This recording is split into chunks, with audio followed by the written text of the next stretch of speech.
Today Jeff is going to be showing you the SkyGenius cycle computer, which is a speedometer for your bike. Alright, so real quick we're going to go over the pieces that come with it. Here you have your magnetic spoke. This is going to go on your tire and on the spoke. Really easy, and we'll show you how in a bit. But this is what goes around this tire when the tire goes around, and the transmitter is what goes onto the frame of the bike, and the magnetic spoke will keep going around and hitting that transmitter, and that's where you're going to get your speed and everything. Here is your clamp that it comes with, the clamp for the actual display unit.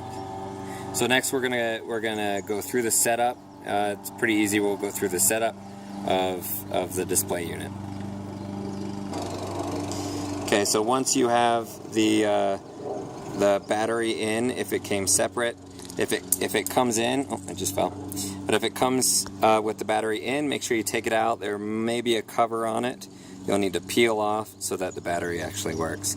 So you'll put the battery on, put the piece that holds it in, twist it, and right off the bat you'll see 4 numbers being displayed here. Okay, and this is very important. This is your wheel size, and unfortunately it doesn't do actual wheel size, so you have to calculate what your wheel size is to the wheel code that this will accept. Right? And if you have the manual shows at the end a quick calculation. Here the wheel size input, and all you need to do is look on your tire and you should see the wheel diameter on the tire. And if you can see on the bike that we're using here, see on this one, you'll see right here it's a 700 by 35 is your wheel diameter. Okay, and on every wheel you should find that number. Not this one exactly, but you'll find that number on every tire. And so that's what you need to do. You either take your manual, you find the 700 by 35, so my wheel code would be 2168. So that's what I would put in there, and I'll show you how to do that real quick. But if you do not have the manual, all you'll need to do is multiply that diameter in millimeters by 3.1416 to determine the wheel factor. But it's going to be easier just to keep your manual in a safe spot. But to get your wheel size, what I say, 2168 was my code. Your right key is going to change your number. So we want 8. Your left key is going to move the number left. So you'll just keep hitting the right until you get that number. So there you go, 2168. So to move on, you'll hit the left to go cycle through the other 2 numbers that I didn't need to change, but you may need to. And hit it one more time. You'll go to kilometers. If you don't want kilometers per hour, then hit the right button. You'll hit miles per hour and hit the left button, and there you go, you're ready to go. If you want to set the time, you'll hold in that left button until you'll start seeing that. If you want it in 24-hour time or 12-hour time. And then if you hit the left button again, you'll start changing the time. So I'll go ahead and set that time, and then we'll start setting it up on the bike and we'll continue the video there. Okay, so it comes with 6 zip ties so that you can zip tie some of these things on. It makes it a little, well, I mean, not as permanent, but you can cut them off. If you want to change it to a new bike constantly, then you might want to get a better zip tie, one that you can loosen up all the time, or maybe something else that you want to use. But if you're using it on a bike and you're not going to change it, these zip ties should hold. They should be pretty good. But as you can see down here, I put on the magnet, spoke magnet, which is pretty easy. You just unscrew that, and then you put the back on the spoke, screw it back on tight, and the magnet facing out. Okay, I decided to do it on the back wheel instead of the front because my front wheel isn't as good. Here's your transmitter. And that goes on with 2 zip ties, and it will move around, you know, if you get it as tight as you can move it around and also loosen it here so that you can move it back and forth if you need to. But what needs to happen I don't know if we can get the camera in there, but that magnet needs to go by the sensor, this sensor right here. This little dot, it needs to go right by that, pretty close for it to actually work. We had a little bit of trouble. We thought it would work a little bit farther away, but it's got to be pretty close. Just don't let it hit. So you tighten it up as much as you can. Move this so that it's bending towards that magnet. So when it goes by, that magnet is pretty close without hitting it. Okay. And now we can move up here to the actual computer part of it. This also, the back plate is put on by zip ties. You see I cut off the extra so that they wouldn't be hanging down. But that just goes on snug, and then this will just slide right on in there and clip. So you can't pull it off and it won't fly off if you're riding too fast or hitting corners or jumps or whatever you're doing.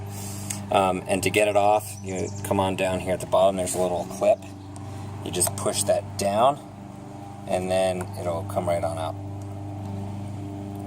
So it's got an auto on and off feature. If you stop using it, if you put the bike away, the screen will turn off, which is good, so you don't have to worry about the batteries dying. So if you want to watch the speedometer, and I'll spin this back tire and you can see that it's working. Let's see if we can get this going here.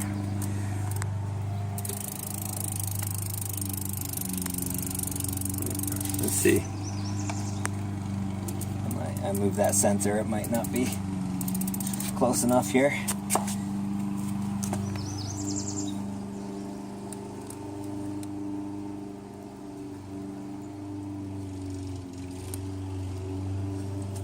Okay, let's see. Let's see if that'll get that speedometer going. Yep, and there you go. So that's your speedometer on the computer. That'll tell you how fast you're going. Also your distance and everything down there. You can also, it's on scan mode right now, so it's just going through the various things in the computer. And you can see those in the manual exactly what they are.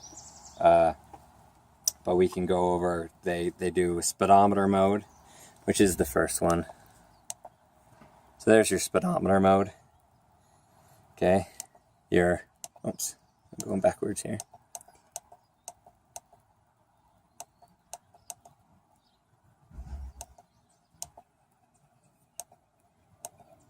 There we go.